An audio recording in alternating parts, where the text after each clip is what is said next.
제 이야기를 처음으로 어디에 말합니다. 이렇게 저의 이야기를 하게 될 줄은 몰랐습니다. 아무에게도 말하지 못했던 제 속 이야기를 이렇게 낯선 인터넷 공간에 남기게 된다는 게 조금 낯설지만요. 하지만 이제는 저 자신을 위해서라도 이 기록을 남겨야 한다고 생각했습니다. 저는 올해 37살이고 공기업에 다니고 있습니다. 평범한 직장인이죠. 제 아내는 저보다 1살 어린 36살. 회계 관련 일을 하고 있는 회사원이었습니다. 결혼한 지 6년 차였고 아이는 없습니다. 결혼 초반에는 아이 이야기도 오갔지만 둘 다 바쁜 탓에 잠시 미뤄두기로 했습니다. 그렇게 시간이 흘렀습니다. 아내는 조용한 사람이었습니다. 자기 표현이 많은 편은 아니었지만 늘 정갈했고 일에 책임감이 있었죠. 특히 정리정돈과 시간 관리에 철저해서 가정이든 직장이든 믿음직스러웠습니다. 저희는 큰 갈등 없이 지내왔고 주변 사람들도 두 사람 참 잘 어울린다는 말을 종종 했습니다. 저도 그렇게 믿고 있었고요. 하지만 변화를 눈치채지 못한 건 아닙니다. 결혼 5년 차 즈음부터였던 것 같습니다. 어느 순간부터 아내가 회사 일이 바쁘다는 말을 자주 하기 시작했습니다. 야근도 많아졌고 회식도 늘어났습니다. 그럴 수 있다고 생각했습니다. 저 역시 업무가 몰리는 시기엔 비슷했으니까요. 그런데 어느 날부터인가 집에 돌아오는 시간이 점점 늦어졌습니다. 보통은 오후 7시쯤 퇴근하던 사람이 9시를 넘기는 일이 잦아졌고 급기야 10시 반, 11시까지 늦어지기도 했습니다.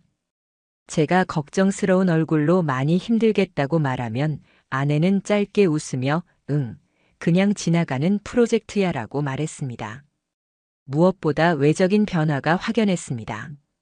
화장 스타일이 바뀌었습니다. 전에는 거의 화장을 하지 않거나 아주 옅게 하던 사람이 입술색이 진해졌고 눈 화장을 세심하게 하기 시작했습니다. 향수도 평소에 안 뿌리던 사람이었습니다. 그런데 문득문득 은은한 향수 냄새가 풍기기 시작했습니다. 처음엔 괜찮았습니다. 나이를 먹으면서 스타일이 바뀐 걸 수도 있지 회사에 새로운 여직원이 생겨서 분위기가 바뀐 걸지도 몰라 이런 식으로 스스로를 설득했습니다. 무엇보다 저는 아내를 믿었습니다. 그 믿음이 무너질 줄은 그때까지만 해도 몰랐습니다. 주말에는 더 많은 시간이 필요하다고 말했습니다. 요가를 시작했다고 했고 자기 개발도 하고 싶다고 말했습니다. 그래서 토요일 오후에는 요가를 다녀오고 일요일 오전에는 도서관에서 책을 본다고 했습니다. 당연히 응원했습니다. 저도 주말엔 헬스장을 가거나 등산을 가니 그런 시간을 서로 존중하는 게 좋다고 생각했거든요. 하지만 마음 한구석에 작은 가시 같은 의심이 생긴 건 아내의 휴대폰 때문이었습니다. 예전에는 식탁 위나 거실 테이블에 툭툭 놓아두던 폰을 요즘엔 늘 손에 쥐고 있었습니다. 화장실 갈 때도 샤워할 때도 들고 들어갔습니다. 제가 눈치를 채지 못하게 조심스럽게 움직였지만 몇 번은 확실히 느꼈습니다.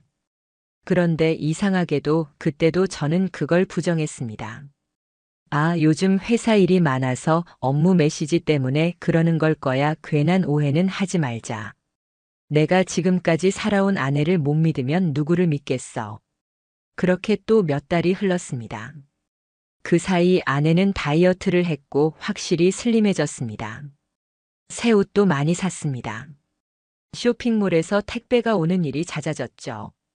운동복도 립스틱도 블라우스도 새 것들이었습니다. 한 번은 너무 많이 사는 거 아니야? 라고 웃으며 말했더니 아내는 살짝 긴장한 듯한 눈빛을 보였습니다. 하지만 이내 요즘 회사에서 외근이 많아서 옷도 신경 쓰게 되라고 답했습니다. 그리고 어느 날 회사에서 제 지인과 술을 마시던 중 그 일이 터졌습니다. 지인의 친구가 아내와 같은 회사의 협력업체에서 일하고 있었던 겁니다. 술자리에서 그 친구가 휴대폰으로 사진 몇 장을 보여줬습니다. 이거 우리 워크숍 갔을 때 찍은 거야. 사진 속에는 환하게 웃는 사람들 틈에 분명히 아내가 있었습니다. 그리고 바로 옆 팔을 살짝 스치듯이 붙이고 있는 한 남자. 그 순간 제 안에 있던 작은 불신이 확신으로 굳어졌습니다. 그날 술자리에서 그 사진을 본 뒤 저는 아무렇지도 않은 척 술을 마셨습니다. 분명히 손에 든 술잔은 그대로였고 얼굴 표정도 바뀌지 않았을 겁니다. 하지만 속으로는 심장이 요동치고 있었습니다. 사진 속의 아내는 확실히 평소보다 훨씬 밝은 얼굴이었고 옆 남자와의 거리감은 아내가 저와 있을 때보다 가까웠습니다. 그냥 회사 사람들끼리 친한 거겠지, 워크숍 분위기라는 게 그런 거니까 스스로를 또 설득해봤지만 이미 속은 움직이고 있었습니다. 이게 단순한 직감이 아니라는 걸 저는 이미 알고 있었습니다. 그리고 그때부터 저는 마음속으로 결심했습니다. 확인하자. 의심만으로 아내를 몰아붙이진 않겠지만 그 대신 만약 사실이라면 절대 가볍게 넘기지 않겠다. 그날 이후 저는 아내를 관찰하기 시작했습니다. 당장 무언가를 캐묻거나 추궁하지 않았습니다. 그렇게 하면 모든 것이 닫혀버릴 테니까요. 대신 아내가 말하는 동선, 나가는 시간, 입는 옷, 들고 나가는 가방, 심지어 향수 냄새까지 조용히 기억하기 시작했습니다. 첫 번째로 확인한 건 차량 블랙박스였습니다. 우리 부부는 차량을 한 대만 사용하고 있었고 평일엔 주로 아내가 타고 다녔습니다. 블랙박스는 오래된 모델이었지만 음성 녹음 기능이 있었습니다. 다행히도 최근 영상은 30일 정도 저장이 되게 설정되어 있더군요. 퇴근 후 밤늦게 거실에서 노트북에 블랙박스 메모리 카드를 연결했습니다. 여러 날짜를 확인해가며 아내가 야근이라며 늦었던 날들의 기록을 하나하나 틀어보았습니다. 한참 동안은 의미 없는 주행 영상뿐이었습니다. 아내 혼자 차에 타고 있는 장면, 혼잣말, 라디오 소리, 그저 반복된 주행 기록뿐이었죠. 하지만 2주 전 금요일 영상에서 저는 이상한 대화를 듣게 되었습니다. 이번에 갔던데 생각보다 괜찮았지? 그리고 남자의 목소리. 응. 근데 다음엔 좀 더 한적한 데로 가자. 내가 너무 눈에 띄어. 제 머릿속이 멍해졌습니다. 처음 듣는 낯선 목소리. 그리고 그 뒤에 이어지는 웃음소리. 분명히 아내의 목소리였습니다. 영상 속에서 그들은 웃고 있었고 아내는 오늘은 내가 운전할게라는 말도 했습니다.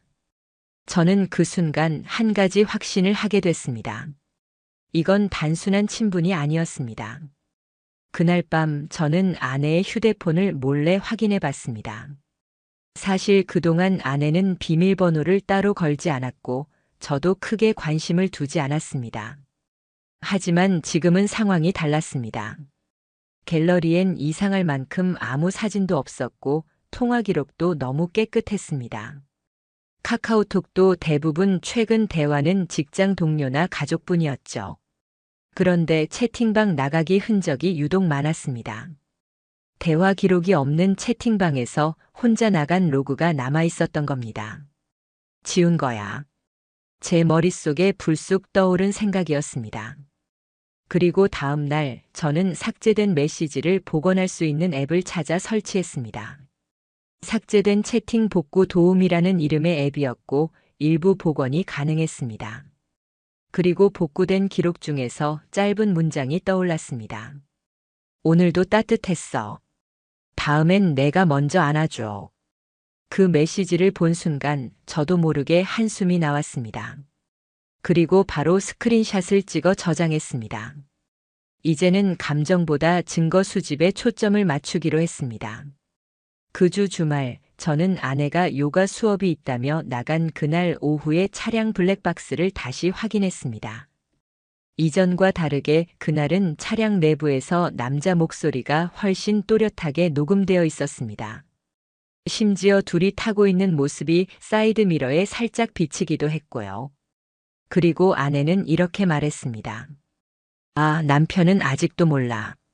그냥 바쁜 줄만 알아. 그 말에 저는 웃음이 나왔습니다. 쓸쓸하고 공허한 웃음이었죠. 한때 가장 믿었던 사람이 내 몰랐던 얼굴을 하고 있다는 사실이 너무도 씁쓸했습니다. 이후 저는 사설 탐정 사무소에 연락했습니다. 차량 동선, 특정 요일의 외출 시간, 위치 추적, 얼굴 식별을 포함한 자료 확보를 의뢰했습니다. 상담사는 제 이야기를 듣고 조용히 말했습니다. 이런 일 생각보다 정말 많습니다. 다만 고객님처럼 이렇게 이성적으로 움직이시는 분은 많지 않아요. 확실한 증거를 확보하면 부정할 수 없게 만들 수 있습니다. 그리고 그렇게 저는 기록하기 시작했습니다. 감정은 접어두고 증거를 쌓아가기 시작한 것이죠. 이건 더 이상 사랑의 문제가 아니라 제 인생을 지키기 위한 과정이었습니다. 사설 탐정에게 의뢰한 이후 저는 다시 평소처럼 조용히 일상을 이어갔습니다. 아내에게 티내지 않았고 오히려 더 다정하게 대하려고 노력했습니다. 아무도 몰랐을 겁니다. 제가 그토록 고요한 복수를 준비하고 있었다는 걸요. 일주일이 지나고 탐정 사무소에서 첫 번째 결과가 도착했습니다. 영상과 사진, 위치 동선, 차량 정차 시간까지 정리한 문서입니다. 확인해 보시죠. USB에는 3일치 영상이 있었습니다. 화면 속 안에는 낯선 남성과 함께 있었습니다. 특히 수요일 저녁 야근이라 늦을 것 같다고 말한 그날 아내는 회사 앞이 아닌 한 카페 근처에서 차량을 정차했고 그 뒤로 남성이 탑승했습니다.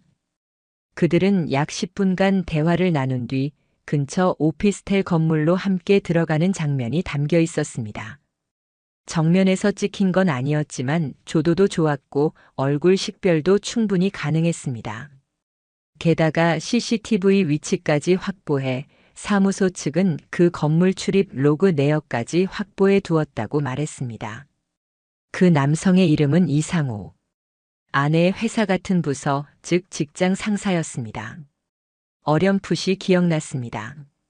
몇 개월 전 아내가 술에 취한 채 집에 와서 이렇게 말한 적이 있었습니다.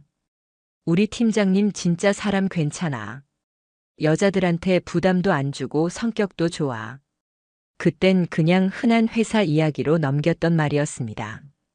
하지만 지금은 그 사람 이름 석자가 이렇게 가슴에 박힐 줄은 몰랐죠. 그리고 결정적으로 차량 블랙박스에 남아있던 음성 파일 중 금요일 오후의 대화가 그들의 관계를 완벽하게 드러냈습니다. 요즘은 당신이랑 있는 시간이 제일 편해. 너무 티내면 안 돼. 지난번에도 위험했잖아. 걱정 마. 집에서는 아무도 몰라. 그냥 일찍 자는 줄 알아. 그들의 말투는 연인처럼 익숙했고 감정은 너무나 자연스러웠습니다. 저는 그 음성 파일을 이어폰으로 들으며 손이 떨렸습니다. 마우스가 말을 듣지 않아 영상을 다시 재생하는데도 몇 번을 반복했습니다. 하지만 다시 들어도 결론은 같았습니다. 제 아내는 지금 다른 남자와 사랑을 나누고 있었습니다. 다음 날 저는 결심했습니다. 대면해야 한다고. 이제는 감출 이유도 피할 이유도 없었습니다. 그날 밤 아내는 평소보다 조금 늦게 귀가했습니다. 저는 조용히 식탁에 앉아 있었습니다. 아내는 살짝 놀라며 물었죠. 아직 안 잤어? 오늘 일찍 들어왔네. 저는 아무 말도 하지 않고 노트북을 꺼냈습니다. USB를 연결하고 블랙박스 영상 하나를 재생했습니다. 처음에는 혼자 말하듯 웃던 아내가 그 화면에 익숙한 얼굴이 비치는 순간 말이 없어졌습니다. 그리고 이어서 음성 파일을 재생했습니다. 차 안에서 둘이 나눈 대화, 웃음소리, 걱정 마, 아무도 몰라라는 목소리. 그제야 아내는 입을 열었습니다. 언제부터 알았어? 그 말 한마디에 저는 허탈함을 느꼈습니다. 미안해도 잘못했어도 아니었습니다. 들켰네라는 듯한 그 투명한 태도. 이게 다야? 제가 물었습니다. 내가 나랑 결혼한 이유가 뭐였는지 이제 와서 그걸 묻고 싶지도 않다. 그냥 솔직하게 얘기해. 도대체 언제부터였는지. 아내는 숨을 고르더니 조용히 말했습니다. 작년 가을부터였어. 팀장님이랑은 원래 친했는데 나도 모르게 감정이 생겼고 그냥 그렇게 됐어. 그냥 그렇게? 제가 되묻자 아내는 눈을 피하며 말했습니다. 처음엔 이러면 안 된다고 생각했는데 점점 더 그 사람 앞에서는 내가 살아있는 것 같은 기분이 들었어. 당신은 항상 좋은 남편이었고 그래서 미안했지만 너무 조용했어. 나한테 관심이 없어진 느낌이었고 그 순간 머릿속에 수많은 말이 맴돌았지만 입 밖으로 나오지 않았습니다. 변명 같기도 하고 회피 같기도 한 말들. 하지만 무엇보다 제 입에서 나온 건 단 한마디였습니다. 그래. 이제는 끝내자. 그녀는 눈을 내리깔았습니다. 정말 이혼할 거야? 그래야겠지. 이건 단순한 다툼이 아니야. 사랑은 깨졌고 믿음은 사라졌어. 그날 밤 저는 다른 방에서 혼자 잠을 청했습니다. 잠이 오지 않았습니다. 하지만 후회도 하지 않았습니다. 이미 무너질 것이 무너졌다면 저는 그 무너진 잔해 위에 스스로를 다시 세워야 했으니까요. 이혼을 결정한 후 저는 우선 모든 증거를 정리했습니다. 마치 사건 보고서를 작성하듯 시간 순서대로 정리된 메모 파일과 함께 탐정에게 받은 자료, 블랙박스 영상, 음성 파일, 복구한 문자 캡처 차량 이동 경로 출입 로그 그 어떤 항목도 빠뜨리지 않았습니다. 이건 복수를 위한 기록이 아니라 제가 감정적으로 휘둘리지 않고 법적으로 인정받을 수 있는 정당한 절차를 밟기 위한 준비였습니다. 첫 번째로 찾아간 곳은 변호사 사무실이었습니다. 이혼 전문 변호사는 제 이야기를 차분히 들은 뒤 고개를 끄덕이며 말했습니다. 지금까지 확보한 자료면 부정행위 증거로서 법적 효력이 충분합니다. 아내 측에서 반박할 여지는 거의 없어 보입니다. 상간자 소송도 진행 가능합니다. 상대 남성의 신원 확인이 됐고 불륜의 반복성과 밀접한 관계가 증명됐기 때문에 위자료 청구도 어렵지 않을 겁니다. 그 말을 들으면서 마음이 무거웠습니다. 이게 잘 풀려도 기쁘지 않고 잘못돼도 슬프지 않은 상황. 오직 정리라는 단어만이 저를 움직였습니다. 저는 곧바로 아내에게 협의 이혼서를 건넸습니다. 아내는 아무 말도 하지 않았습니다. 다만 한참을 바라보다가 조용히 서명했습니다.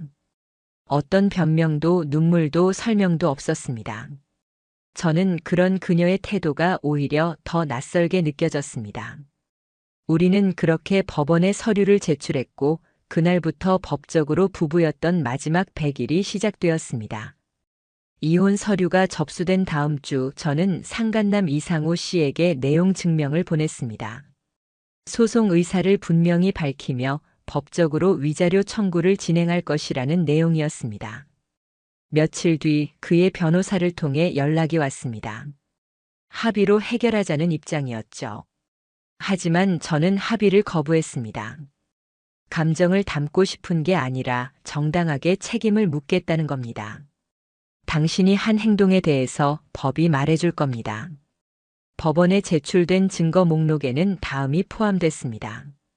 블랙박스 영상 파일, 차량 내부 음성 녹음 파일, 차량 이동 경로 캡처 및 주차 시간 기록, 탐정이 촬영한 오피스텔 출입 사진, 복구된 메시지 스크린샷, 사무실 근처에서 함께 찍힌 사진. 변호사는 말했습니다. 이 정도면 재판부가 위자료 전액 인용할 확률이 아주 높습니다. 변론 과정이 길지 않을 수 있어요. 결국 이상호 씨는 법정에서 불륜 관계를 인정했고 법원은 위자료 3천만 원 전액 인용 판결을 내렸습니다.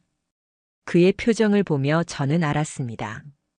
그는 후회하고 있었지만 그 후회는 저에게 아무런 위로도 되지 않았습니다. 그가 아내와 함께 일했던 회사, 즉 불륜이 발생했던 현장에도 저는 공식적으로 민원을 접수했습니다. 공개되지 않은 사적인 관계이지만 업무 시간 내에 부적절한 만남이 있었고 회사 외 장소에서의 반복적인 미래가 회사 업무에 영향을 미쳤다는 점을 근거로 삼았습니다. 그 회사는 조사에 착수했고 결과적으로 이상호 씨는 보직 해임, 곧이어 권고사직 처리됐다는 통보를 받았습니다. 저는 감정 없이 담담하게 메일로 답했습니다. 회사 내부 규정에 따라 처리해 주셔서 감사합니다. 그 순간 저는 느꼈습니다. 이건 복수가 아니라 내 삶을 지켜낸 방식이라는 걸요. 이혼 확정 판결문을 받은 날, 저는 책상 서랍에 그것을 조용히 넣었습니다.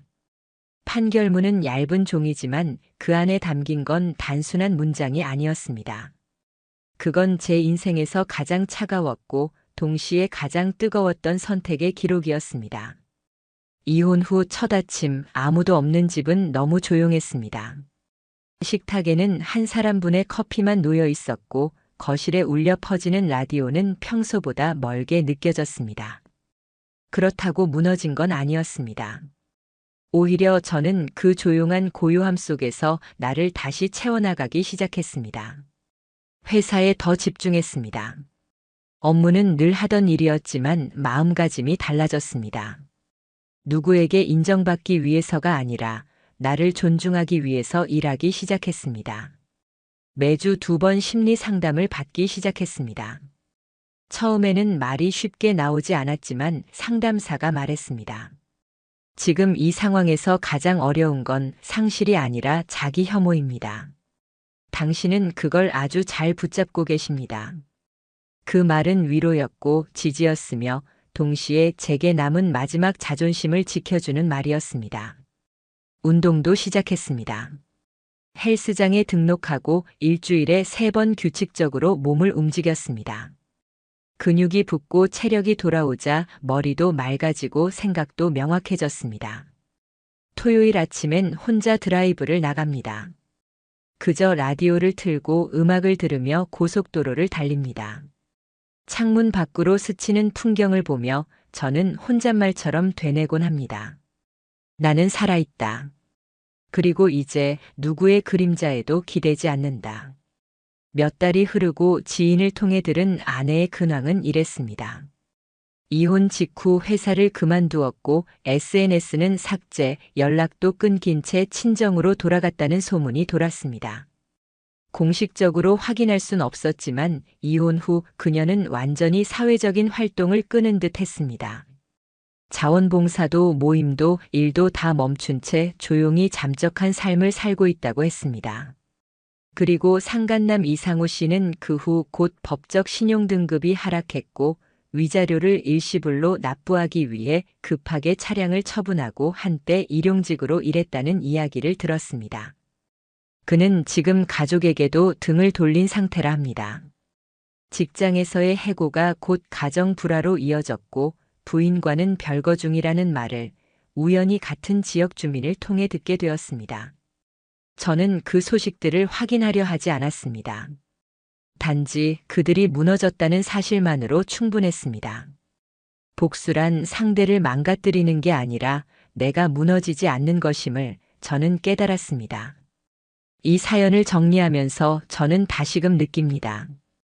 사랑이란 언제나 깨질 수 있고 믿음은 한번 무너지면 복구가 어렵다는 걸요.